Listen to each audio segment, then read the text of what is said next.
I bought $1,000 of Amazon blacksmithing tools. And I did it so we can find out, is any of it actually any good? When I started blacksmithing in 2009, I think it was more difficult to get tools to start than it is today. Because at the moment, Amazon seems to be completely filled with blacksmithing tools. But back in the day, I had to build it myself or find it used on eBay. So let's get stuck in. I wonder what this could be. Per pliers? I think we typically use tongs more than pliers, so I'd hope it's just a good pair of tongs.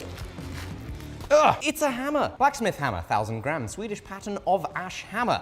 Blacksmith tool, £30 and 99 pence. It is a cross-peen hammer, but the cross-peen is quite nasty. Ugh! It's got a slight bend to the right. It is actually square with the hammer itself, but the hammer is not square to the shaft. The surface finish on the face is frankly abysmal. The handle has this nasty paint for absolutely no purpose, and this thick plasticky lacquer that I absolutely hate. But for £31, I'm not surprised, and it's potentially more useful than something you're gonna get at the hardware store. Now what I would do is this. Smooth off the edges a little bit. You can see when they forged this, the last thing they did was they smashed it this way in the dies like that, because that peen also has a little cupping going on. We will test that in a minute. Next up, tongs. Vevor blacksmith tongs, 18-inch V-bit tongs, carbon steel forged tongs with A3 steel rivets for long, irregular, and nail-shaped forgings. £22.96. Tough tools, half price. Now these are serviceable, but feel awful in the hands. Let's have a look at a nice example of tongs. These are made by Steve Howell at Ballard Forge. You see, the reins taper from thick, where you need it most, to thin, where it doesn't need to be as thick, meaning that they weigh a lot less than this pair. They've got a V-bit, which is great, because it means you can hold round stock as well as square, and a cutout on the side that is a bit rickety. So they'll definitely hold stuff, and they'll definitely get you away from the heat. And these are the tongs that can help you make your own improvements as you progress. And for 20 quid, I don't think they're bad. Look, Jamie, it came with a little manual. I've never seen a user manual for a pair of tongs. That is absolutely hilarious. Oh, how about this? Oh, it's a twofer. Just tapes to one another. Ah, more tongs. What we have here is a wolf jaw tong, because it looks like a wolf. And these exist made by actual tong manufacturers, and I've always found them to be a bit of a gimmick. When I was starting, I bought a pair of wolf jaw tongs. They're meant to be kind of slightly universal tongs that can hold all sorts of things in all sorts of different ways. And frankly, it's kind of like a Swiss Army knife. When you try and do too many things at once, you end up not good at any one particular thing that you're doing. Instead of a pair of tongs that holds material really well down the middle, it holds it like crap down the middle. But it also holds it like crap sideways. Exactly. Where a pair of tongs would just hold them really well down the middle, and also much better adjusted. You see, when your tongs are on material that fits good, you don't want the reins to be too open, because then you've got to stretch your hand out to get on them. These holding nothing at all. The reins are already pretty far open. You put stock that looks like it's designed for it inside there, that's just miserable. So you need to adjust these before you could even do anything. But fortunately, they're really poorly designed, so we can just go ahead and bend them by ourselves. Now they're better adjusted. The thinnest point in its entire cross-section is right up here by the pivot, where all this material is experiencing the greatest amount of force. 750 grams, 790 grams. This pair of tongs I made is even lighter, but look how beefy it is in here by the pivot. Everything just has mass where it needs it, but is thin and light where it doesn't. It's the complete polar opposite of the cheap pair from Amazon. And what's funny is, I've got a funny story to tell about this exact pair of tongs. When I was 16 years old and I'd just head out into the world on my own, trying to make a living as a blacksmith, one day I had no money. And so I lit the forge and I made this pair of tongs, and I put a picture of them on eBay and said, blacksmith tongs for sale, 3 to 5 day lead time. And what's hilarious is I was hand making tongs for £21 on eBay, and this 4-pack of garbage cost £92 and are £23 a pair, even more expensive than the beautiful ones I was making back in the day. Anyway, let's light the forge and test these things. Wait, Jamie, what am I doing? Why am I using my forge when I think we've got Amazon's finest? My first ever forge was a pile of fire bricks on top of a paving slab, charcoal from the petrol station. But nowadays, you can get something like this on Amazon Prime. If suddenly you need to be a blacksmith tomorrow, you could just buy all of this stuff. Exactly. And Jamie, It comes with free cancer. This is the Viva Portable Propane Forge, 1-burner Farrier Forge, 2600 degrees F, tool and knife making, blacksmithing gas forge, large capacity square stainless steel gas. Purchase for £86.99. $100 gets you a forge these days, but is it any good? First impressions, no. Wow, they just cheap out on the thinnest brick possible, and it is completely uncovered KO wool. Ceramic fiber blanket. This right here is one of the most incredible thermal insulators for high temperature stuff. I mean, it's just phenomenal. But it's also incredibly bad for you and is a carcinogen. In my forge, there is KO wool or ceramic fiber blanket, but it's hidden up here, and I covered it with this cast refractory cement. Same thing with the floor. 2 inches of cast refractory and then 2 inches of ceramic fiber blanket. This is the nozzle that makes the venturi. That slides in there. Propane comes through the line at high pressure. When the high pressure gas shoots down, the venturi effect sucks in air through those holes, hopefully get us a hot flame. Tiniest little adorable thumb screw. Oh wow, that is a cheap fitting. Oh, it's so kinky. Whoops. Wow, okay, I think we found a design problem already. This thing is so light, you can tip it over really easily. You're gonna need to put it on something. Today on What Not to Do. Oh, look at that beautiful welding. Looks like yours. I know. Again, these feet are trash.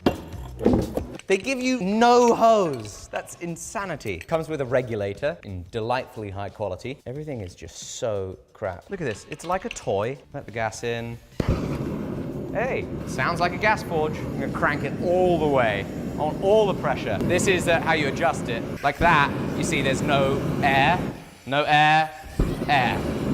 I just burnt my hand. So what I think is, this thing is not gonna get hot enough because it has no doors. What I also think is that if you do buy a forge like that, don't use it in an enclosed space. Be outside, nice flowing breeze, or coat the ceramic wool in something. Put this search term into Google and find some nice high temperature refractory, mix it up thick and slop it all over the wall. Something that I struggle to reconcile is the fact that on the one hand, I do love cheap things. Like this little Amazon air deburrer. It was like 40 bucks. There is no way this is a representation of a high quality tool. But there are some things where I really want the best quality. I want a good hammer. I want comfortable hearing protection. And by God, do I want comfortable underwear. I feel like for a lot of my life, I have been tormented by uncomfortable underwear. Underwear that needs rearranging, that bunches up and is uncomfortable, that sticks, that chafes. Ugh. And so I am thrilled that MeUndies has come on as a sponsor because I love their underwear. They are made of a fabulous, stretchy, breathable, and delightfully soft micro-modal fabric. They come in all sorts of styles, whether you like your underwear short or a little bit longer, and they come in an incredible range of colors and patterns if you're feeling extra bold. I wear them when I'm running, when I'm decoying, and here in the shop. When I get sweaty, I'm still comfy because they breathe really well. And every day wearing MeUndies is just that little bit better. And they've got some whopping good deals on for the holiday season. So get those savings all month long by going to MeUndies.com/forge. Use code FORGE at checkout. Save yourself some cash on some delightful underwear for you or a loved one. Let's get back to it. So we'll see how long that takes to heat up, but we also have another. I bought the big boy version. For £13 more, £99, 76 pence, you can buy the double burner version. And this time, they even give you 1.5 bricks. How lucky! Nice. I like how that lines up. Open, open. There we go, she's underway. What on earth is melting in there? Something's melting. Did I leave some plastic in there? We're 18 minutes in. Our double burner is a respectable 1279. Whoa, look at that. Single burner got up to 1307 Celsius. Got some 12mm or half-inch round stock. We'll test out the Viva bolt tongs and these wolf jaw tongs. Look how uneven the heat is. That is because we don't have forge doors. We'll test this too. We've been heating about 4.5 minutes. First up, the Viva bolt jaw tongs. Well, they're holding it. They don't feel very nice in the hand, but they're definitely holding it, and it's not moving around too much. And the hammer is doing a perfectly fine job. The hammer just feels a little bit weird, but I can produce a plenty clean forging. The workpiece is slipping into the tongs, but that's fairly normal. For the money and Amazon Prime, I think the V4s are a pretty good start. And now the Wolf Jaws, it doesn't have near deep enough grooves. They're not set very well for this size of stock. They're still too wide in my left hand here. But you know what? They're holding the material. Yeah, they're doing it. I really don't want to admit it, because I think it just shows that I'm a bit of a tool snob more than anything, but they did a perfectly fine job. They feel pretty nasty in the hand, but these are not going to be the limiting factor in terms of what you can make in the workshop. The forges seem to be doing pretty good. All they really need is, they need doors. Now this is going to make them so much more efficient. Wow, these are awful. The other tongs in this range are so sticky. Awful feel. Look at that, they're basically riveted shut. Doing this won't cost a lot of money, but it'll help these forges run a lot nicer. Also, don't do this, and do not put your forges on a wooden table. You're looking for heavy fire bricks, and they should only be about $5 a pop. This is gonna help get a much more even heat throughout the forge, and obviously, it's what we do in our actual forge. Even after just a few minutes, that temperature is much more even through that bar. Try these funny tongs. These are designed for gripping onto flat bar this way. There we go, like that. This gripping flat bar can be a bit sketchy. If you grip flat bar and something like this, material can twist around a lot. It can get a little bit scary, because if you're not careful, you can catapult out the material. Look how wibbly wobbly that is. The paint is already burning off the double burner forge. It stinks. Well, they're holding it. I have a theory that I've been working on, which is the quality of equipment or tools that you use is more relevant the less experienced you are. But the irony is that at the beginning of any pursuit, we end up cheaping out on tools and equipment because you want to see if it's something that you want to try. But I think that when you're new to something, there is a disproportionate benefit to having the best tools as compared to when you're not new to something. Because the ergonomics just makes sense. In this case, the hammer's less likely to leave ugly dents. In this case, the tongs are lighter, causing less fatigue in your hand. It's a serious concern when somebody's new to this stuff. But then, of course, the more you practice a given discipline, the better you get, the less relevant the quality of tools is. Somebody with a ton of experience can make do with ugly crap tools and do beautiful work. And I know that kind of goes against this whole theme of this video, which is, hey, have a look at these inexpensive tools that you could use to start blacksmithing. You know, it's just there's pros and cons to everything. And I think that as a beginner, good tools do help you more, but it doesn't mean you need to act on that information. For the money, you can get yourself a really good start. And I think that's what I'm learning today. The fact that I could be heating steel, oh, I got scale on me, it hurts. To forge welding temperature in a 99-pound forge is mind-blowing to me.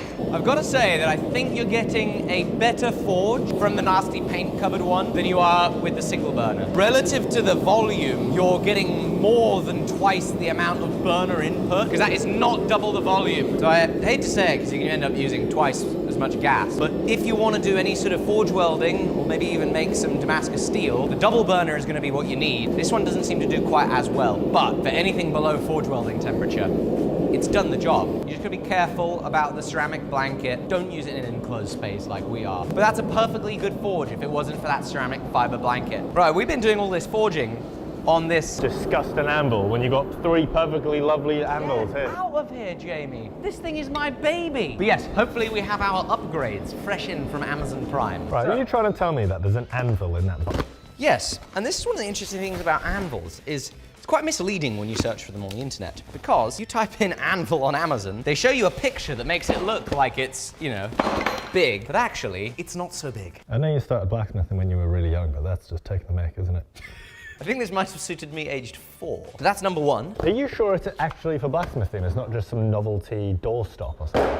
Tell you what, this would make a really good doorstop. Next up, I accidentally bought 2 of the identical anvil, and this is the V4 cast iron anvil, 22 pounds, 10 kilograms, single horn anvil with large countertop and stable base. It says it's a single horn anvil, but that's actually a lie. This is a double horn anvil. It has a round, see how round that is, Jamie? Have you ever seen anything rounder in your life? And a square horn. It has a hardy hole, still featuring a burr from machining, so that's good.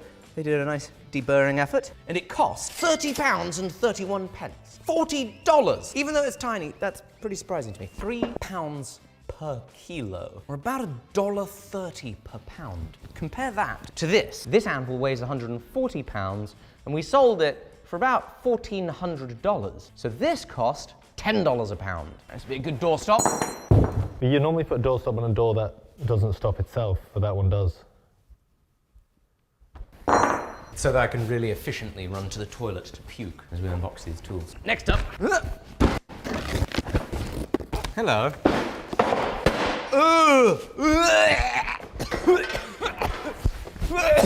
That is an absolute abomination. That's disgusting. How is this even possible? My dog produces nicer creations 2 times a day. They even went to the extent of surface grinding the face of this bit of relentless garbage. This is the Katsu Blacksmith's Anvil, 75 pounds, 35 kilos, cast iron anvil with single horn for metalwork, body shop, jewelry making, welding workshop, 402450007. And I purchased it for the low price of £98.99. Initial impressions, that is not a round horn. That is a flat surface that just goes to a point. The only thing this has going for it is this surface looks to be pretty flat. A pretty decently flat surface. I mean, it's not perfect, nowhere near. And it does have an almost usable sized hardy hole. How about this one? You actually look fairly attractive.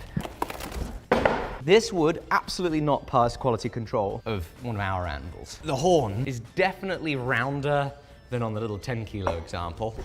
But there is just so much schmutz from casting defects. And by the look of it, this thing was poured through a sprue that came in at the side there. And that just hasn't been cleaned up anywhere near an acceptable amount. It looks like we're looking at the best example of an anvil to actually start forging on, though. This is the Happy Buy single horn anvil, 50 kilograms, 110 pounds, cast steel anvil, blacksmith, 4 steel tools with round and square hole, blacksmith's jewelers, durable and robust. And I purchased it for £219.99. That's about $2 a pound, 20% of the cost per weight of this made in the USA example. Now, every single one of these needs some work before you can really have a nice time forging on them. And so, with the help of an angle grinder and a die grinder, we're going to go ahead and clean up the edges so that we have a little bit of a rounded edge to work off of. We'll get some of the paint off the horns and put a little radius in our holes. This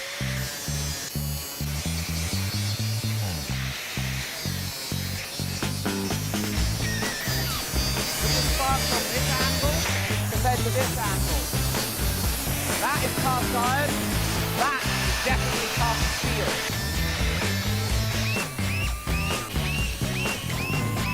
Were you aware that this anvil is the same as this anvil? Yeah, supposed to be the same manufacturer, eh? Acciaio! It also looks to be designed off an Italian pattern. This one, on the other hand, is... Wasn't designed. No. You know, like when they ask you to, hey, out of your memory, draw a bicycle. And if you have a really bad photographic memory, something... Jamie, draw a bicycle. That was actually really phenomenal. You did a good job. Right, from memory, draw the Starbucks logo. Starbucks logo? Yeah. I don't even like Starbucks. Yeah, this one's not as good. So this anvil is to a real anvil what that is to the Starbucks logo. What even is that meant to be? So there's a few things that are important in an anvil. When you hit it, you don't want it to dent. The anvil has come out the winner, I must say. It's harder than the hammer. Not awful. Like butter. That is hilarious. That, my friends, is cast iron. You can even spread it on your toast for a nice breakfast treat. Again, actual hardened steel. Potentially a little bit softer than the small one. Woo! That's why you don't hit hard things against hard things. We just took a chip out of there. The old classic file test, shall we? If it skates a file, you know it's hard. Well, it's definitely not harder than this file. Oh, delightful. The file is definitely cutting it, but nowhere near as soft as this one. Next up, the ball bearing test. When you're swinging a hammer, you want the hammer to bounce back up, save you the work of having to lift it up every time. And so it is generally preferred to have an anvil with good rebound. 12-inch drop. What's that, about 4 inches? 30%. Oh, about 30% again. Oh my goodness! Wow! I did not expect to be liking you so much. Is it just a soft spot? No. The middle of the anvil is soft. This anvil is just too soft. It's denting on the face. This one is hard. I think that this thing hasn't quenched fast enough to harden as compared to the small one, which obviously can quench faster. Oh yeah! That's a proper anvil, like the forge.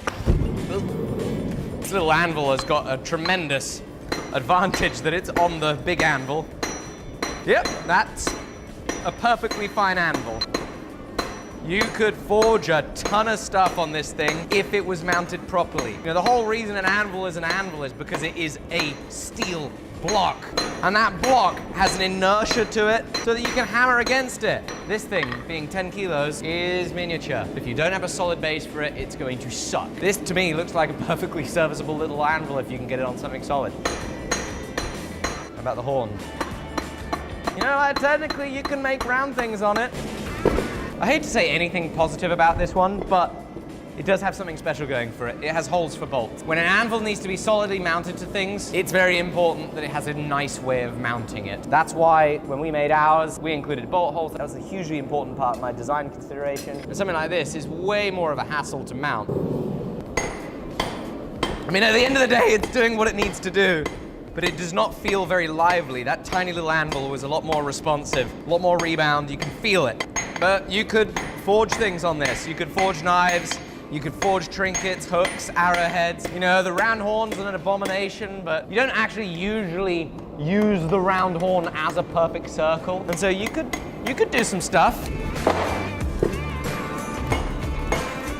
Yep, that right there is a perfectly fine anvil.